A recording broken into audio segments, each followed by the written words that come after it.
Breaking news Tuni municipality vice chairman ఎన్నికపై ఉత్కంఠ కొనసాగుతోంది. మున్సిపల్ చైర్మన్ భర్త బాలును పోలీసులు అదుపులోకి తీసుకున్నారు. ఘర్షణలను ప్రేరేపిస్తున్నారని అదుపులోకి తీసుకున్నారు. ఈ ఎన్నిక ఇప్పటికే 2 సార్లు వాయిదా పడింది. వైస్ చైర్మన్ ఎన్నిక తర్వాత చైర్మన్ పీఠాన్ని కూడా తమ ఖాతాలో వేసుకునేందుకు టీడీపీ వ్యూహ రచన చేస్తోంది. 28 మంది వైసీపీ కౌన్సిలర్లతో పాటు మరో 10 మంది టీడీపీలో జాయిన్ అయ్యారు. వైసీపీ కౌన్సిలర్లను కాపాడుకునేందుకు మాజీ ఎమ్మెల్యే దాడిశెట్టి రాజా తంటాలు పడుతూ ఉన్నారు.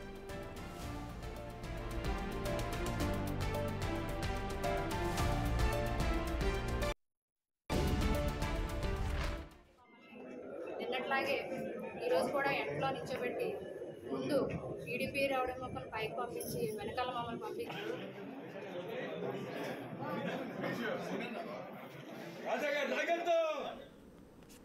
ఇదే అంశానికి సంబంధించి మా ప్రతినిధి శివశంకర్ ఉన్నారు అప్డేట్స్ అందించడానికి. శివశంకర్, ఇప్పటికే 2 సార్లు వాయిదా పడింది. ప్రస్తుతం ఉన్న సిచ్యువేషన్ ఏంటి? చూసుకున్నట్లయితే మూడోసారి కూడా ఉద్రిక్త పరిస్థితుల నడుమ వైస్ చైర్మన్ ఎన్నిక తుని మున్సిపల్ వైస్ చైర్మన్ ఎన్నిక కొనసాగనుందని మనకి క్లియర్ గా అర్థమవుతుంది. ఇప్పటికే ఉద్రిక్త దృష్ట్యా పోలీసులు 163(2) సెక్షన్ అయితే అమల్లో ఉంచారు. ఎక్కడా కూడా 5గురికి మించి ఉండకూడదని కూడా చెప్తున్న పరిస్థితి కనిపిస్తుంది. గుంపుగా 5గురు కనిపిస్తే మాత్రం అరెస్ట్ చేస్తామని చెప్తున్న పరిస్థితి కనిపిస్తుంది. ఈ నేపథ్యంలోనే ప్రస్తుత వైసీపీ చైర్మన్ భర్త బాలును కూడా అదుపులోకి తీసుకున్నారు పోలీసులు. దీనికి సంబంధించి పూర్తిగా అయితే ఉద్రిక్త పరిస్థితులు నెలకొన్నాయి. చైర్మన్ ఇంటి దగ్గర అయితే వైసీపీ కార్యకర్తలు అలాగే టీడీపీ కార్యకర్తలు కూడా నిలవలు చేస్తున్న పరిస్థితి కనిపిస్తుంది.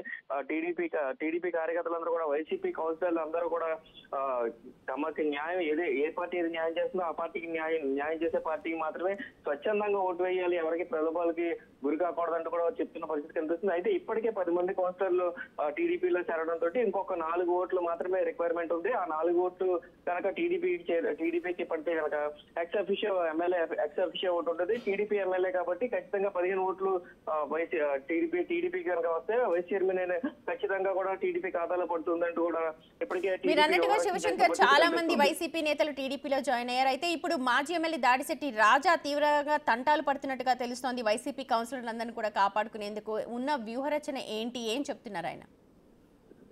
వైసీపీకి చూసుకున్నట్లయితే వైసీపీ కౌన్సిలర్ కాపాడుకునేందుకు వైసీపీ కౌన్సిలర్లందరినీ ఒక ప్రైవేట్ ప్లేస్ లో ఉంచారని కూడా సమాచారం అందుతుంది. అయితే దీనికి సంబంధించి టీడీపీ కార్యకర్తలు అక్కడికి చేరుకుని వారందరూ కూడా స్వచ్ఛందంగా ఓటేయాలి, వారికి స్వేచ్ఛగా ఓటేయాలి, ఎవరికి భయపడాల్సిన పని లేదంటూ కూడా వారికి ధైర్యాన్ని చెప్పే పరిస్థితుల్లో నినాదాలు ఇస్తున్నారు గట్టిగా.